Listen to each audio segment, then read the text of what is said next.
সংসার সুখের হয় রমণীর গুণে কথাটা যে মানুষে বলে গিয়েছিল আগের যুগের মানুষ, এই কথাটা কিন্তু আসলেই বাস্তব কথা। কিছু কিছু কথা হচ্ছে গিয়ে মানুষ যেটা মানে না, আসলে এটা কিন্তু মানতেই হবে, কারণ বাধ্যতামূলক, যেগুলো আমরা আসলেই সচরাচর দেখে থাকি।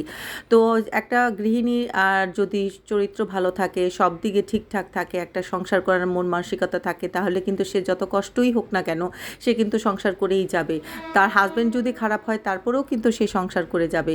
এটাই হচ্ছে গিয়ে একটা গৃহিণীর হচ্ছে গিয়ে সবচেয়ে বড় গুণ, যেটা আমার মনে হয়। কারণ হচ্ছে প্রত্যেকটা সমস্যার সমাধান মানে মোকাবেলা করাই হচ্ছে গিয়ে একটা পারফেক্ট হাউসওয়াইফের এক প্রধান বৈশিষ্ট্য আমার যেটা মনে হয়। যেহেতু আমি সংসার করি, আমি বুঝি কত কিছু স্যাক্রিফাইস করতে হয়, কত কিছুই না মানে স্যাক্রিফাইস করে জীবনটাকে সামনের দিকে এগিয়ে নিয়ে যেতে হয়। কারণ হচ্ছে কষ্ট যদি না করেন আপনি জীবনে বুঝতেই পারবেন না আসলে জীবনের সৌন্দর্যটা কী। তো যাই হোক, আমি এখানে বাচ্চাদের জন্য হচ্ছে কি নাস্তা বানাচ্ছি। তো বিকালবেলা দেখা যায় সামনে যা থাকে ওটা দিয়ে একটা না একটা কিছু বানিয়ে দিই। তো একবারে যদি কিছু না থাকে, মানে যদি আমি হাতের বানানো কোনো কিছু না রেডি করি, তাহলে দেখা যায় একটা ডিম পোস্ট করে আমি পাউরুটি দিয়ে ছেঁকে তারপরে হচ্ছে গিয়ে এটা বাচ্চাদের জন্য দিই।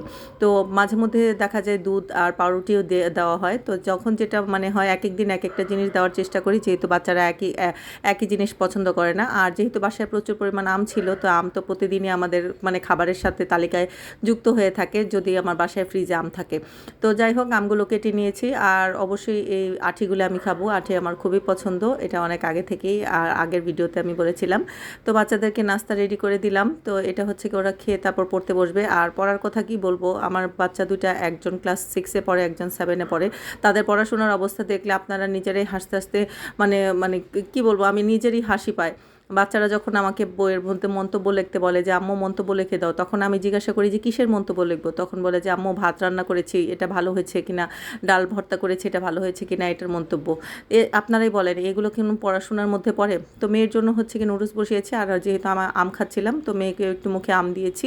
তো বাচ্চারা যেহেতু বেশি কিছু মানে বেশি খেতে চায় না, অল্প অল্প করে হচ্ছে কি অভ্যাস করাতে হয়। আর আমার মেয়েকে এখনও হচ্ছে কি মানে ভাতের অভ্যাস এখনও করাতে পারি নাই, কারণ হচ্ছে কি সে খেতে চায় না।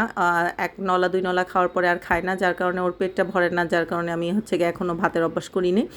যাই হোক, আস্তে আস্তে বড় হবে, সব কিছুই শিখে যাবে, কোনো কিছুই কিন্তু মানুষের বাকি থাকে না।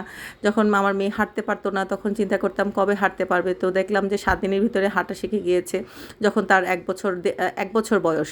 তো আসলে বাচ্চা হওয়ার পর থেকে তারপরে প্রত্যেকটা স্টেপ বাই স্টেপ কোনো কিছুই বাকি থাকে না, সব কিছুই তারা শিখে যায় আর বড় হয়ে যায়। আর বড় হয়ে গিয়ে তখন দেখা যায় মা বাবাকে ভুলে যায়, মা বাবা যে এত কষ্ট করেছে সেগুলো আর মনে রাখে না। তো সব সন্তানের বেলা এক না, তো আমরা মনে করি, কারণ হচ্ছে কারণ আমার আব্বু আম্মু যতটুকু কষ্ট করেছে আমরা কিন্তু এখনও মনে করি। তো যাই হোক, আমার মেয়েকে খাওয়ানো শেষ হয়ে গিয়েছে, আর প্রতিদিন বিকালবেলায় হচ্ছে গিয়ে আমাদের রুটিন এভাবেই যায়। হচ্ছে গিয়ে যেহেতু আমরা মানুষ হচ্ছে গিয়ে 4 জন মানুষ, এভাবেই যায়। আমার হাজব্যান্ড তখন অফিসে থাকে। তো আমাদের শুক্রবার দিন ছাড়া দিনটা অন্যরকম যায়, আর শুক্রবার দিনটা যেহেতু হাজব্যান্ড বাসায় থাকে তো যায় অন্যরকম। তো আমার মেয়ে কিন্তু আমাকে অনেক আদর করে, আমিও কিন্তু তাকে অনেক আদর করি। তো সবাই ভালো থাকবেন, আল্লাহ হাফিজ।